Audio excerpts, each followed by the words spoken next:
장애인 문화복지신문 제497호 제3면 기사입니다. 김재훈 경기도의원, 장애인 평생교육시설 안정적 지원 촉구.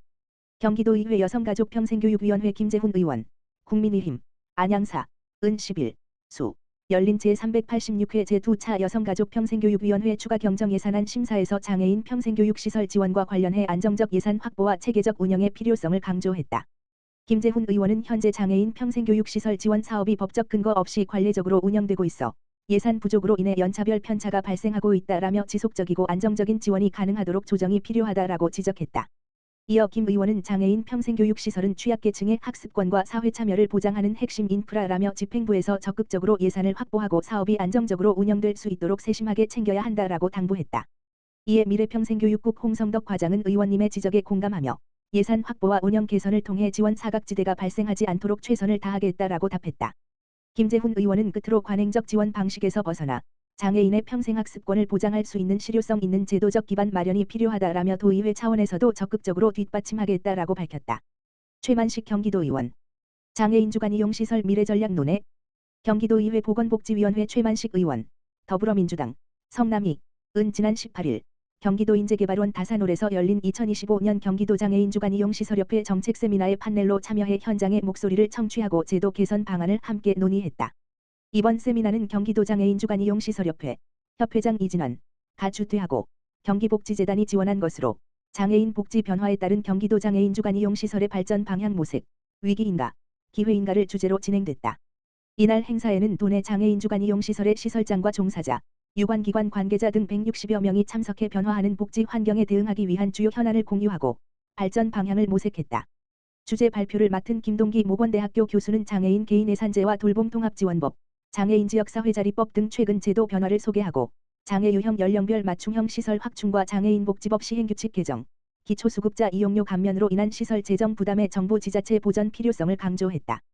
이어진 종합토론은 경기도 장애인복지종합지원센터 이정주 센터장이 좌장을 맡아 진행했으며 최만식 의원을 비롯해 의정부시 장애인 주간 이용시설 곰돌이네 집 조선미 시설장, 수원시 홍제 장애인 주간 보호시설 옥선비 부모회장, 우리주간보호센터 이진승 센터장이 판넬로 참여했다.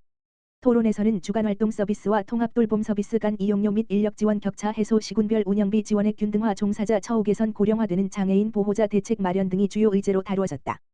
최만식 의원은 토론에서 장애인 주간 이용시설은 장애 당사자의 일상과 자립을 돕고 가족의 돌봄 부담을 완화해주는 지역사회 기반 돌봄 인프라라며 도내 150여 개의 주간 이용시설들은 포용사회 실현에 중요한 역할을 하고 있다고 평했다. 최 의원은 지역 간 격차 해소와 안정적 서비스 제공을 위해 중앙정부의 제도 개선을 적극 건의하는 것이 현재 최우선 과제라며 현장의 목소리를 바탕으로 건의안을 제출하고 제도 개선을 위해 최선을 다하겠다고 전했다. 박상현 경기도의원, 발달장애인 주간활동서비스센터 오정구에만 없어 지정 촉구. 경기도의회 박상현 의원, 더불어민주당, 부천 8, 24일 발달장애인 태권도 센터 관계자들과 간담회를 갖고 오정구에 부재한 발달장애인 주간활동서비스센터 지정을 강력히 촉구했다. 오정구는 부천시 내에서 인구 밀집도가 높은 지역임에도 불구하고 발달장애인들이 이용할 수 있는 공공지원시설이 없어 이들의 사회활동 기회가 박탈당하고 있다는 지적이다.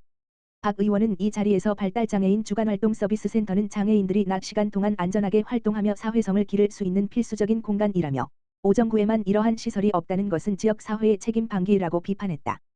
현재 오정구 내 유일하게 발달장애인만을 대상으로 프로그램을 운영하는 태권도 센터는 개인 사비와 자원봉사자들의 헌신으로 운영되고 있다. 이 센터는 공식적인 시설 지원을 받지 못해 운영에 어려움을 겪고 있음에도 불구하고 발달장애인들에게 운동과 사회 참여의 기회를 제공하며 지역사회의 롤모델이 되고 있다. 박상현 의원은 이러한 민간시설이 공공의 지원을 받아 안정적으로 운영될 수 있도록 발달장애인 주간활동서비스센터로 지정하는 것이 시급하다며 부천시와 적극적으로 협의하여 오정구 발달장애인들이 소외되지 않고 당당하게 사회 구성원으로 살아갈 수 있는 환경을 조성하겠다고 약속했다. 4. 경기도 지체장애인협회 광주시 지회 2025년 경기도 지체장애인 체육대회에서 메달 획득. 4. 경기도 지체장애인협회 광주시 지회는 지난 24일 경기도 오산종합운동장에서 열린 2025년 경기도 지체장애인 체육대회에 참여해 파크골프 종목에서 동메달을 획득하는 성과를 거뒀다. 이번 대회는 지체장애인의 건강 증진과 화합을 도모하기 위해 마련됐으며 줄론, 파크골프, 한궁, 볼 튕기기, 빗볼 굴리기, 탁구, 휠체어 경주 등 다양한 종목으로 진행됐다. 도내 31개 시군 지회가 참가해 열띤 경쟁을 펼치며 현장을 뜨겁게 달궜다. 광주시지회는 이번 대회를 위해 회원들과 꾸준히 연습을 이어왔으며 5개 종목에 출전한 가운데 파크골프 종목에서 김순자 회원이 3위를 차지해 동메달을 목에 거는 쾌거를 이뤘다. 김순자 회원은 좋은 성적을 기대하지 않았는데 메달까지 수상하게 되어 기쁘고 감사하다며 몸이 불편하더라도 함께 운동하고 즐길 수 있는 기회가 많아지길 바란다고 소감을 전했다. 이에 대해 김형대 지회장은 회원 모두가 한마음으로 준비하고 서로를 응원한 시간이 정말 소중했다며 앞으로도 단순한 경쟁을 넘어 운동을 통해 자신감을 회복하고 지역사회와 소통할 수 있도록 다양한 활동을 지원해 나가겠다고 말했다. 뇌병변장애인 재활연구소 창립 10주년 기념 가을운동회 개최. 뇌병변장애인 재활연구소는 지난 27일 뇌병변 장애인과 가족 70여 명이 함께한 가운데 창립 10주년을 기념하는 가을운동회를 개최했다. 이번 행사는 광주시 퇴촌면에 위치한 에스더 캐슬앤시온 스튜디오에서 가을 단풍과 햇살을 만끽하며 진행됐으며 방세환 시장, 허경행 시의회 의장, 안태준 국회의원이 참석해 자리를 더욱 뜻깊게 했다. 특히 평소 야외 활동 기회가 적은 뇌병변 장애인들이 가족과 함께 보물찾기 등 다양한 게임에 참여하며 가족 간 화합을 다지고 양육 스트레스 해소와 함께 가족애를 더욱 끈끈이 다지는 시간이 됐다. 김기성 연구소장은 2016년 활동을 시작한 뇌병변장애인 재활연구소가 올해로 10주년을 맞게 됐다며 자녀를 사랑하는 부모들의 마음에서 출발한 우리 단체가 앞으로도 장학금 마련 바자회, 가족 나들이 프로그램 등 다양한 활동을 지속적으로 이어갈 수 있도록 많은 관심과 후원을 부탁드린다고 말했다. 동두천시 장애인 종합복지관 경기 비발디 사계절 사랑 나눔 물품 전달. 동두천시 장애인 종합복지관 관장 김종학 은 9월 23일 경기사회복지공동모금회의 지원으로 추진되는 경기 비발디 사계절 사랑 나눔 사업의 일환으로 관내 취약계층 장애인과 독거가구의 추석맞이 명절 물품을 전달했다. 이번 지원은 명절을 준비하기 어려운 가정에 실질적 도움을 제공하고 소외된 이웃이 따뜻한 한가위를 보낼 수 있도록 마련됐다. 복지관은 선물 세트와 식료품 꾸러미를 직접 전달해 가정의 생활 안정과 정서적 지지에 기여할 계획이다. 김종학 관장은 이번 지원으로 취약계층 장애인들이 넉넉하고 따뜻한 추석을 보내길 기대한다라며 앞으로도 지역사회와 협력해 지속적인 나눔과 지원이 이어지도록 최선을 다하겠다라고 말했다.